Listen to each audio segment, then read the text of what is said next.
Bonjour à tous et merci de suivre ce nouveau magazine La Transparence. Je suis Judith Assina à la présentation. Aujourd'hui, nous allons parler des problèmes de l'exploitation minière dans les territoires de Mwenga, au sud Kivu. Vous nous suivez sur www.svenmediab.info et à Bukavu, il suffit de suivre 89.3 MHz, la radio Sven. Alors, comme invité, nous avons Maître Dauphin Munkamba. Maître Dauphin Munkamba, bonjour. Bonjour Madame Judith Assina. Vous êtes défenseur judiciaire. Et avec vous, nous allons parler de cette affaire de Mwenga.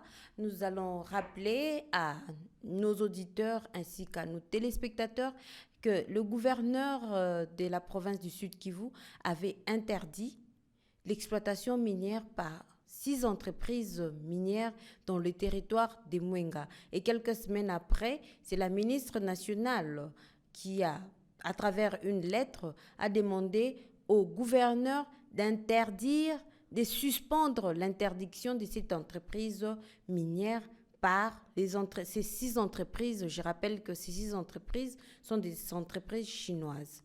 D'abord, quelle est votre analyse par rapport à cette cacophonie qui règne déjà au départ? Merci Madame Judith. Je dois rappeler aux auditeurs que d'abord, avant que Madame la ministre des Mines ne puisse prendre cette lettre, elle a été de passage ici au Sud Kivu. Et à la suite de son passage ici, elle a tenu un point de presse où elle a rappelé que l'exploitation minière au Sud Kivu, et plus précisément dans les territoires de Mwenga et Calais, étaient des exploitations illégales. Et donc, des exploitations qui ne répondent à aucune disposition légale. Et elle a promis, aussitôt qu'elle sera à Kinshasa, elle va prendre une mesure appropriée quant à ça.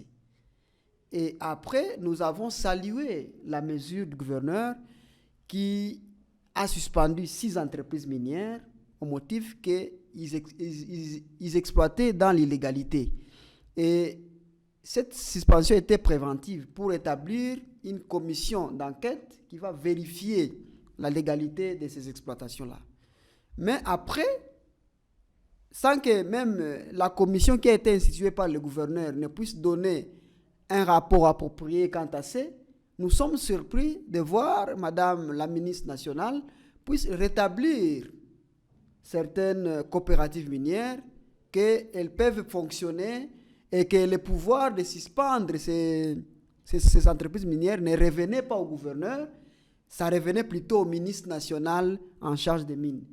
Ça paraît un peu contradictoire par rapport à ce que la population... C'est une cacophonie au sein des gouvernants. C'est une cacophonie au sein des gouvernants parce que nous savons qu'il y a des compétences attribuées au gouvernement provincial aussi dans le secteur des mines.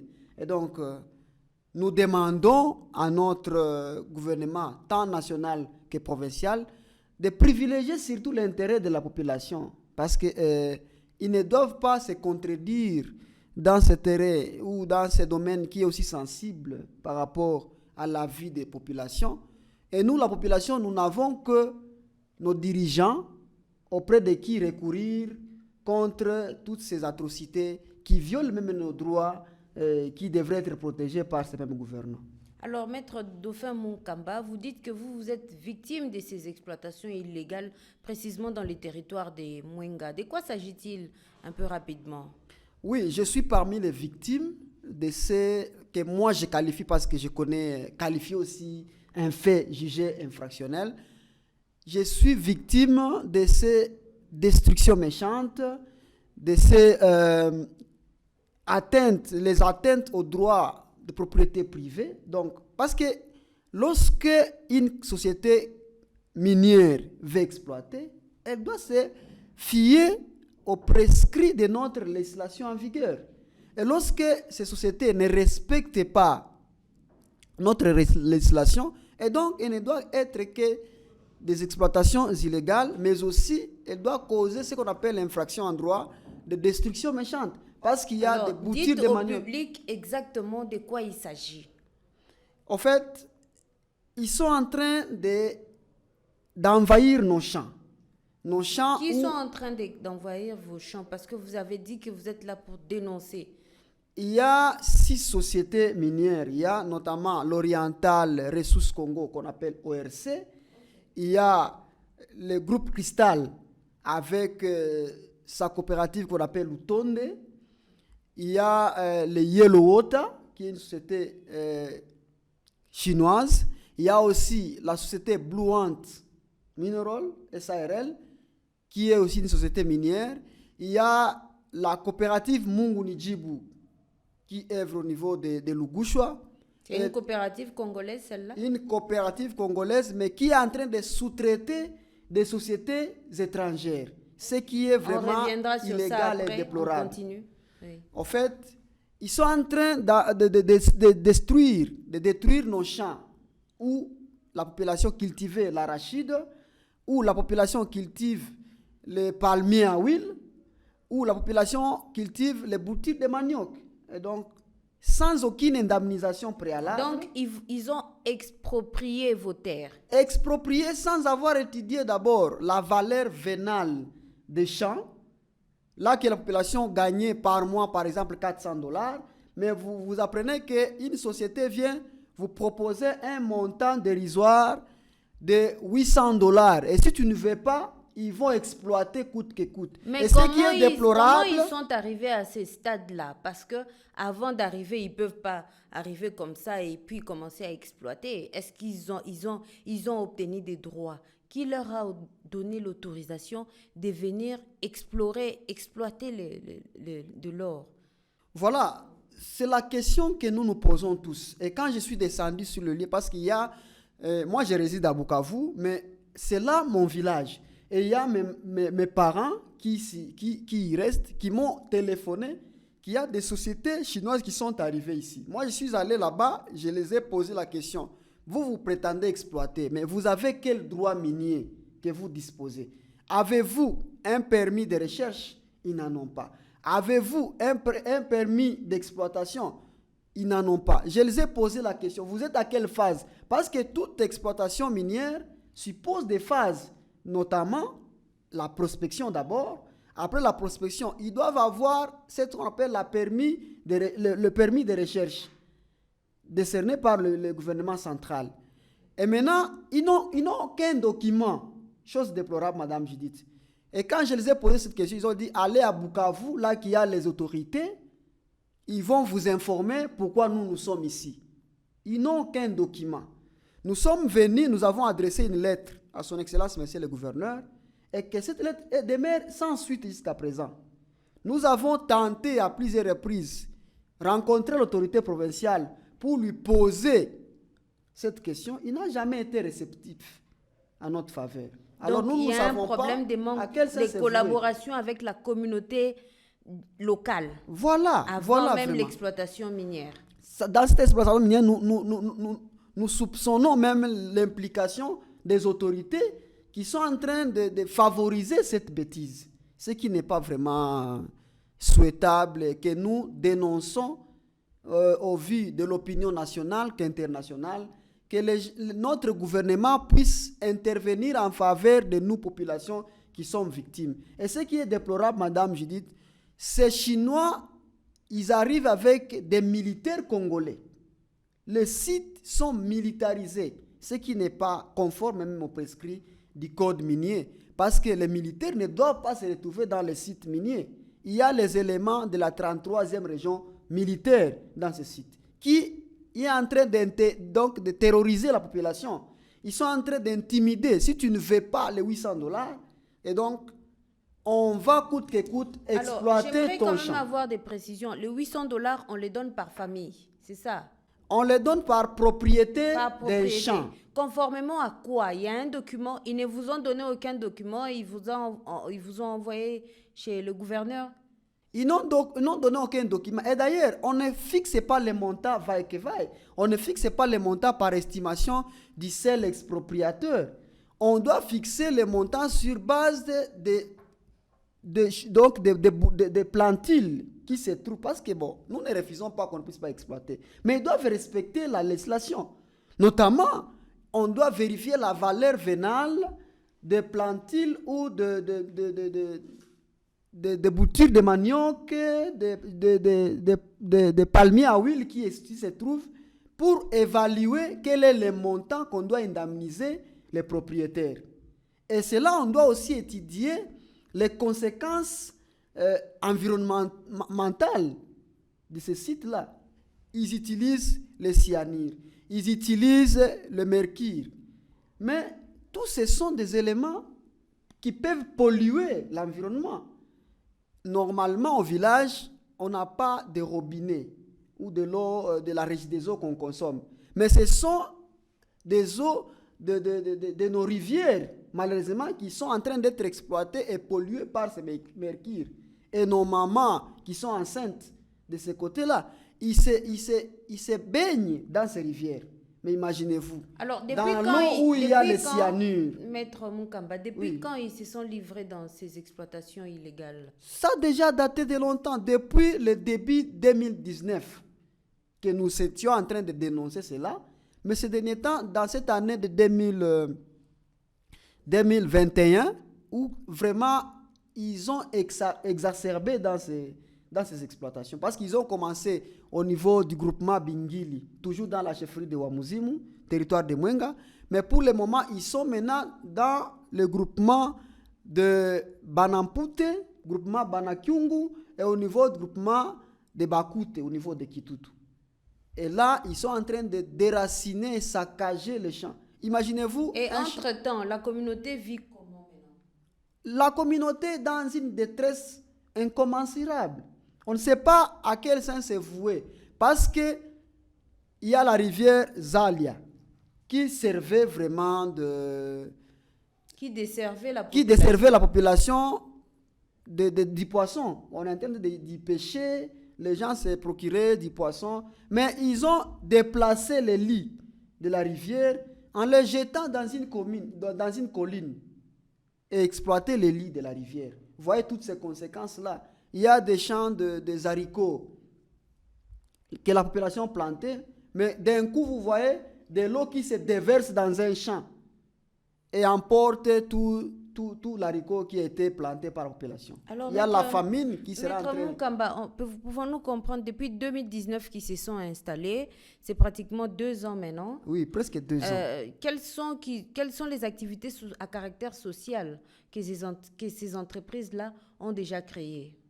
Rien, vraiment, rien. Ils ont été à Bingili, ils ont exploité sans aucun impact sur le développement de la population. Ils n'ont construit aucune école, ils n'ont construit aucun hôpital. Donc, ils n'ont rien, même la route. Ils sont en train de faire passer leurs engins dans la route qui n'est même pas praticable. Même asphalter ou entretenir la route qui mène là, qu'ils sont en train d'exploiter, ils n'ont même pas ces soucis-là. Donc, si on comprend bien, ces entreprises sont arrivées, ils ne se sont entretenus avec aucune autorité locale, ils se sont installés et voilà, ils exploitent les minéraux pendant maintenant 2 ans. C'est notre Moami, le chef de chefferie, auprès de qui nous nous sommes adressés. Lui-même, il s'est plaint qu'il n'était même pas informé de l'arrivée des Chinois là-bas. Et que tout s'est boutiqué au niveau de la province ici. Et quand nous sommes arrivés au niveau de la province, l'autorité provinciale, à travers son directeur de cabinet qui nous a reçus, il a même dit qu'eux aussi n'étaient pas informés de la présence des Chinois là-bas. Alors nous nous posons la question, comment un Chinois peut quitter en Chine chez lui jusqu'à se retrouver au niveau du territoire de Mwenga, dans la chefferie de Wamuzimu, sans que les autorités ne soient informées? Et là, nous nous posons la question, est-ce que nous sommes gouvernés? Est-ce qu'il y a encore le gouvernement qui peut s'occuper de la vie au quotidien de sa population en RDC? Mais c'est un peu controversant parce que la ministre, quand elle est arrivée ici, elle avait reconnu qu'il y a des entreprises illégales. Oui. Et entre-temps, c'est elle-même qui demande au gouverneur de surseoir sa lettre interdisant Alors, est-ce que vous aviez rencontré la ministre quand elle est arrivée ici au Sud Kivu, vos organisations? Nous, comme victimes, d'abord, non. Mais il y a eu certains ressortissants du territoire de Mwenga qui ont tenté la rencontrer à l'hôtel Panorama où elle était en train de résider. Mais je ne sais pas vraiment est-ce qu'ils ont été reçus. Parce qu'elle était venue dans une mission de 48 heures, si je ne m'abuse pas. 2 jours seulement, elle est rentrée. Mais nous avons une mutualité ici, les gars qu'on appelle les Loussous. Et les Loussous voudraient rencontrer la ministre, mais à l'information que j'ai, elle n'a pas reçu les représentants de notre communauté pour vraiment parler de cette question de long en large. Mais elle n'a pas reçu, mais elle a reçu seulement l'autorité provinciale et le gouvernement provincial et quelques couches de la société civile qui l'ont transmis le message. Et elle a compris que l'exploitation minière au niveau du territoire de Mwenga, c'était une exploitation illicite. Et qu'elle a promis qu'elle allait prendre des mesures vraiment qui seront bénéfiques à la population et qui seront bénéfiques au gouvernement congolais. Parce que c'est aussi un manque à gagner pour le gouvernement. Parce qu'on ne peut pas exploiter le minerai sans qu'on donne la contrepartie au niveau des autorités nationales ou communautaires ou provinciales. Mais, chose grave, on ne sait pas, ces Chinois qui sont en train d'exploiter, il y a des kilos et des kilos d'or qui sont en train d'être exploités. Mais que gagne notre gouvernement dans tout ça? Ils passent par où? Ils utilisent quelle route pour arriver à Mwenga et pour... C'est la route nationale numéro 2, la RN2. C'est-à-dire qui quitte place de l'indépendance jusqu'au niveau de là.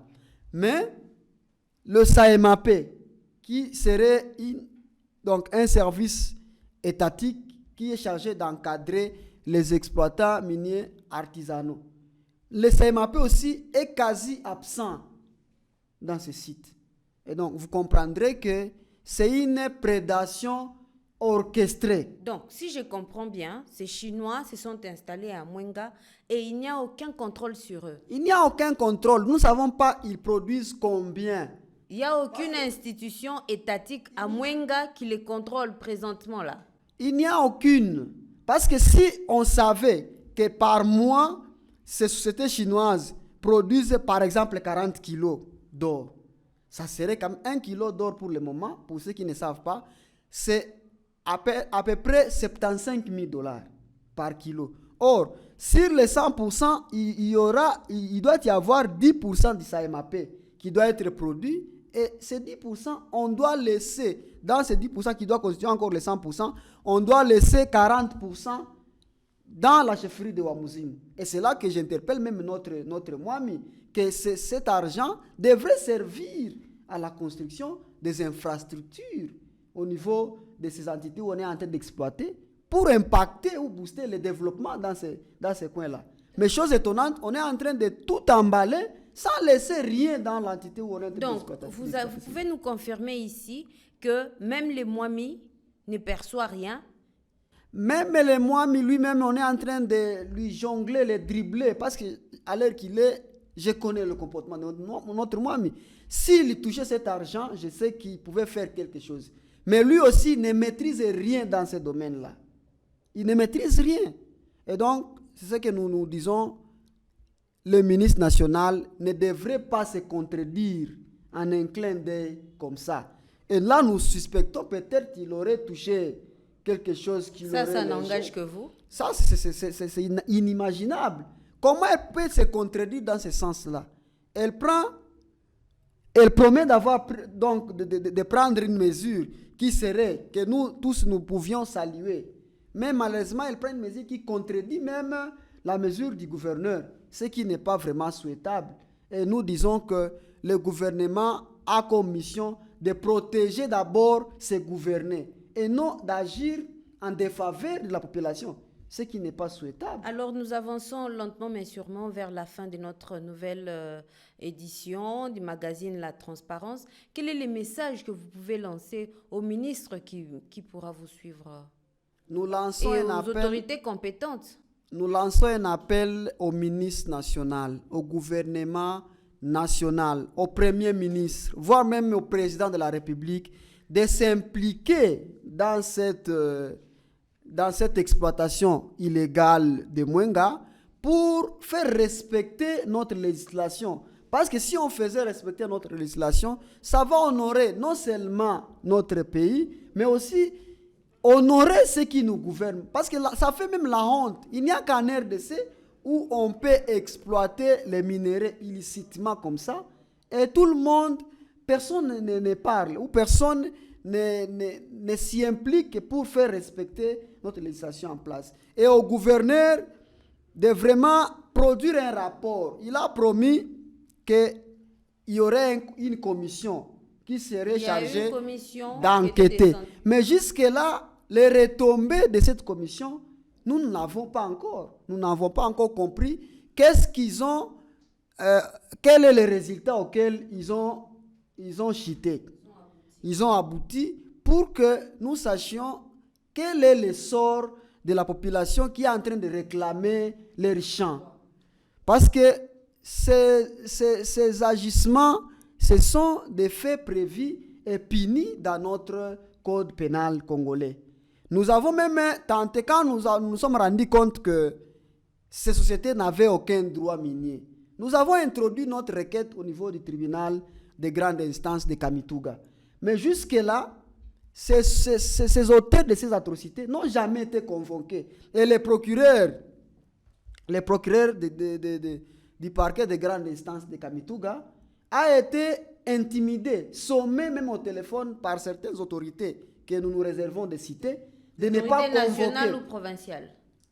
Pardon? Les autorités provinciales, okay, qui ont sommé le procureur de la République, qui est près donc le tribunal de grande instance de Kamituga, de ne pas convoquer, parce que la société principale qui est chargée de ces destructions méchantes, c'est l'Oriental Resources Congo, qu'on appelle ORC, qui prétend avoir une cession minière de l'ancienne société Banero, alors que ça n'a jamais été fait sur le plan du droit congolais. Or, ce sont les ZEA, les zones d'exploitation artisanale du carré minier de la société Banero, qui sont en train d'être exploitées, et que cela devrait vraiment respecter le prescrit légal de notre code minier. Merci beaucoup, Maître Dauphin Munkamba. Oui, excusez-moi d'avoir massacré votre nom, oui, d'avoir répondu à notre invitation. Je rappelle ici que ce n'est pas une première et une dernière.